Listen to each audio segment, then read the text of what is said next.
Ja, altså felt, det er simpelthen de her strukturer og mekanismer, der er i samfundet. Ja, det vil sige, at hvert felt har en plads i hierarkiet i samfundet.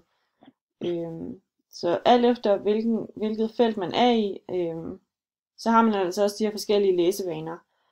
Øh, og det er også det, vi hører i artiklen Samfundet lever videre i bogreolen, som fortæller os, at alt efter hvilket felt vi befinder os i, der læser vi forskellige bøger, som du vil vende tilbage til. Ja, det er fordi i artiklen Klassesamfundet lever videre i bogreolen, der hører vi altså også om danskernes læsevaner. Og der er altså blevet vist en undersøgelse med folk, som har en høj kulturel kapital, det vil sige akademikere eller lignende.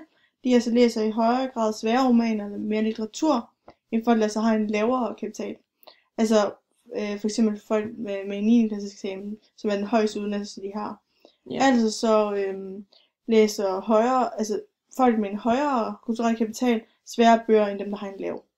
Ja, og det med felterne, det kan man også se i at den artikel, der hedder Fællesskaber blandt studerende til på baggrund af smag, hvor det er, at man altså hører, at man ikke længere,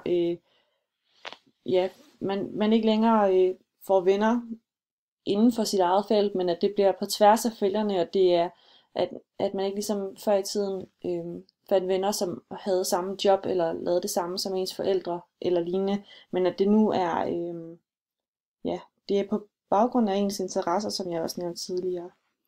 Og sidst så har vi altså en konklusion, som hedder, det udbredte præsentationssamfund skaber altså indre kampe, som fører til alvorlige psykiske skader, men også med til at skabe et skarpt konkurrencefelt, som er med til at forbedre Danmarks internationale konkurrence. Med det præsentationssamfund er det altså kommet en kulturel frisættelse, som giver individet mulighed for at designe sin egen fremtid. Det er en frisættelse, som man ikke så i gamle dage, hvor man trådte i sine forældres fodspor.